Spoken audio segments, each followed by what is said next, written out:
do PT do Maranhão, que é o presidente da Frente em Defesa dos Bancos Públicos. Então, com a palavra, José Aparecido Gimenez Gandara. E, em seguida, deputado Orlando Silva. Boa tarde, a vice-presidente da mesa, Érica Cocai. Boa tarde a todos. Para nós aproveitarmos nosso tempo, eu gostaria de fazer uma apresentação. Como a gente está ficando por último aqui na apresentação, mas nós tivemos as apresentações anteriores do presidente da empresa, General Juarez. Foi muito providencial essa apresentação, porque nós temos aqui o técnico do Ministério da Fazenda e de Ciência e Tecnologia, e que nós temos que fazer essa apresentação justamente para os técnicos.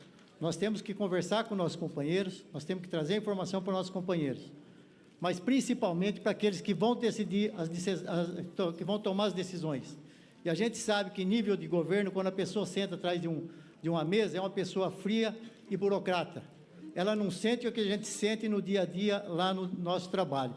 Então, nós temos que dirigir, sim, aos representantes do governo que aqui estão, para levar algumas informações.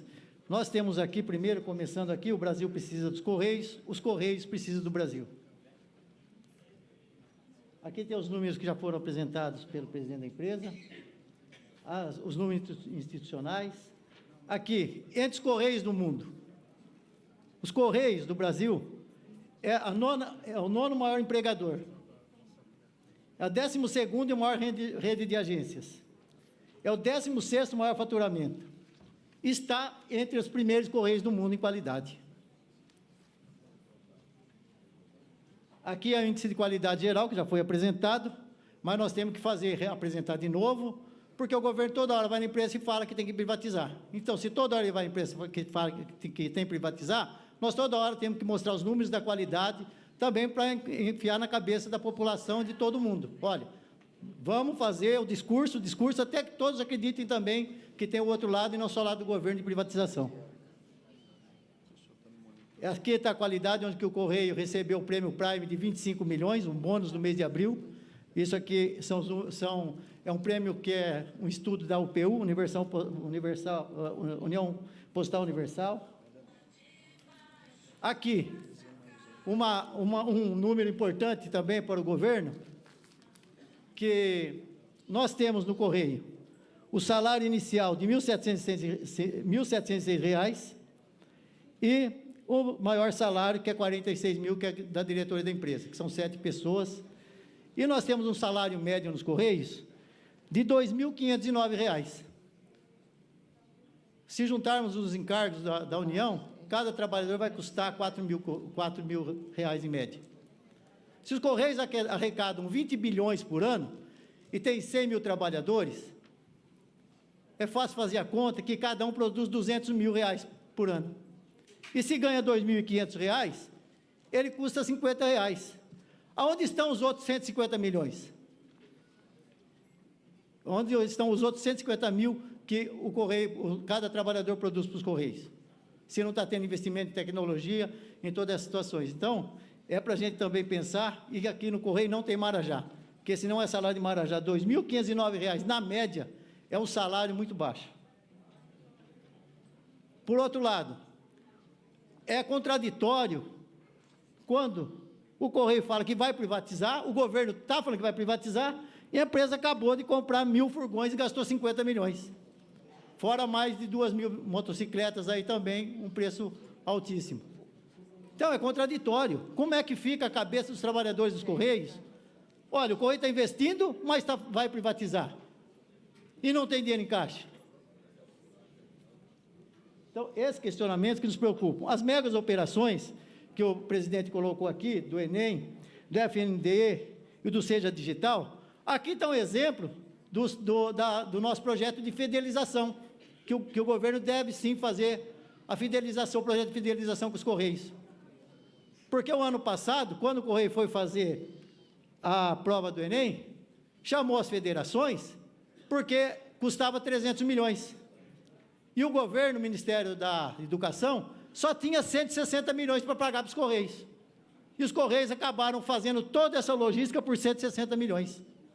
Ou seja, economizou 140 milhões do Ministério da Educação. Então, isso é importante. No caso das eleições, os Correios fornecem aí, a cada 2 anos, toda a logística, entrega remédio no Brasil todo, e aí nas eleições ainda tem a questão embaixo lá, que nós colocamos o serviço que eles prestam no momento da eleição para os candidatos a deputado, né, que vocês servem aqui embaixo. O balcão do cidadão, que foi falado aqui, mas é sempre bom a gente colocar cidadão. Nós temos que pensar no povo brasileiro, no serviço que nós entregamos ao povo brasileiro. E quando foi mostrado no vídeo, aquela questão de que a pessoa tinha que ir lá no INSS, mas a pessoa tem que se deslocar também para tirar o RG, o CPF, e muitas vezes registrar um filho. Quantos brasileiros que nós conhecemos que não têm o registro, ou que são registrados com data errada, por falta de condições de ir lá no cartório e fazer o registro de um filho? Então, esse é o balcão do cidadão que os Correios estão propondo, ou seja, é um mini poupa-tempo em cada cidade do país, é um braço do governo, em cada cidade do país, prestando serviço para a população brasileira. Nós temos aqui o Correios compra fora, que é aquele que você vai lá no exterior e compra, e você já tem o endereço lá e manda, compra os objetos e vai sair por um preço muito mais barato. Nós temos aqui o Banco Postal, que a maioria das agências estão sendo assaltadas hoje do Banco Brasil, Caixa Econômica, eles fecham as agências e somem daquela cidade, e aí fica o Correio lá, somente o Correio para prestar esse serviço do Banco Postal para a população. Então, é muito importante também que nós continuemos, e tem mais, nós não temos que retroceder no Banco Postal. O Correio tem que fazer que nem no Japão, assume o Banco Postal, vamos criar uma estrutura para a gente ter o nosso Banco Postal, aí nós vamos resolver o problema dos Correios. Aqui nós temos os números, na minha tela está pequena aqui, mas olha aqui a arrecadação dos Correios, de 2001, de 4 bilhões, até 2018, 18 bilhões, os Correios arrecadaram 203 bilhões. Se atualizar esse valor pela Selic, nós vamos ter meio bilhão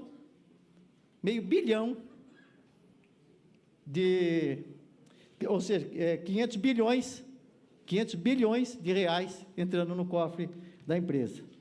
E nesse tempo, o que houve aí? Por que estão falando que o Correio ele é deficitário? Ele não é deficitário nem em 2013, nem em 2014, nem em 2015.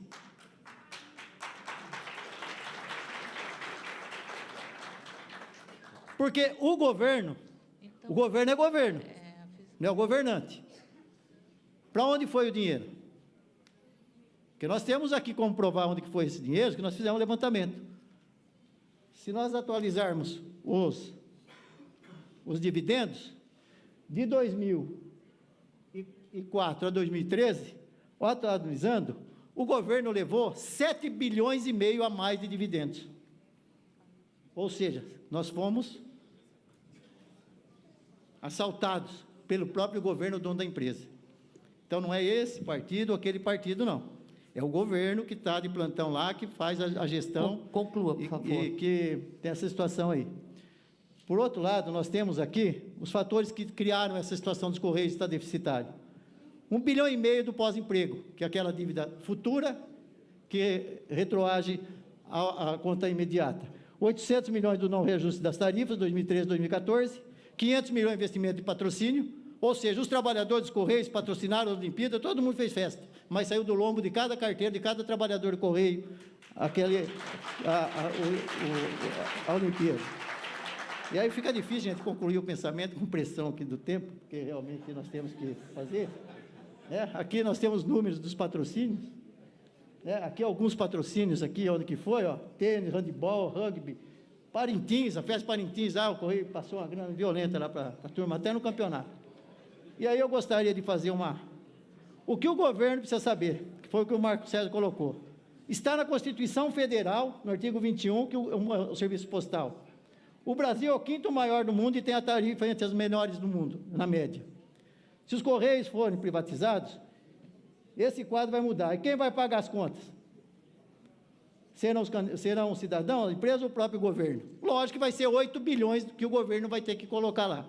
Essa conta a empresa tem também. Aí que foi colocado os Correios aí, na média. E o que o governo, o que o presidente precisa saber, eu estou concluindo, já estou encerrando aqui a tela. No Brasil, o mercado de encomendas é totalmente aberto, e há milhares de empresas de norte a sul, e mesmo assim, inúmeras localidades só são atendidas pelos Correios. De todas as estatais, os Correios estão entre as que mais possuem parceria com a iniciativa privada, desde as mais de 1.000 agências franqueadas até as 200 transportadoras contratadas, empregando os próprios concorrentes. Por que não aconselho o presidente para medidas simples como deixar a empresa trabalhar e se desenvolver, continuar com as medidas de profissionalização de gestão já em curso na empresa, que é a meritocracia, avaliar formas de melhor utilizar a infraestrutura dos Correios para ampliar e melhorar a prestação de serviços públicos, não voltar a dilapidar o patrimônio dos Correios com medidas nocivas, como recolhimento excessivo de dividendos ou congelamento tarifário. E aqui, a proposta de fidelização, que está aqui no parecer da AGU de 2011, que diz: o serviço postal é serviço público, a titularidade da União e delegado para a ECT. Ao serviço postal, não considerados atividades econômicas em sentido restrito, não se aplicam os princípios da livre concorrência e da livre iniciativa. Os serviços postais são de duas espécies, exclusivos e não exclusivos. Os serviços postais não exclusivos, dada a sua natureza pública, podem ser objeto de contratação direta por dispensa de licitação, está na Lei 8863, observando a compatibilidade de preços com o mercado. A contratação direta da CT na prestação de serviços postais não exclusivos, também está na Lei 86, não viola o princípio constitucionais da liberdade, da iniciativa e da livre concorrência. E aí nós temos mais esse outro item aqui, estou pedindo para concluir, eu vou concluir sem terminar, mas, vou concluir, tem que concluir, né, gente? O presidente falou 1 hora, nós temos aqui que passar algumas complementares, mas tudo bem, vamos respeitar, porque o que importa aqui é não privatizar os Correios. Olha lá. Diga não à privatização dos Correios. É isso que nós queremos. Tá certo, gente? Obrigado. Obrigada, José Aparecido. A mesa pede desculpas, mas nós temos aí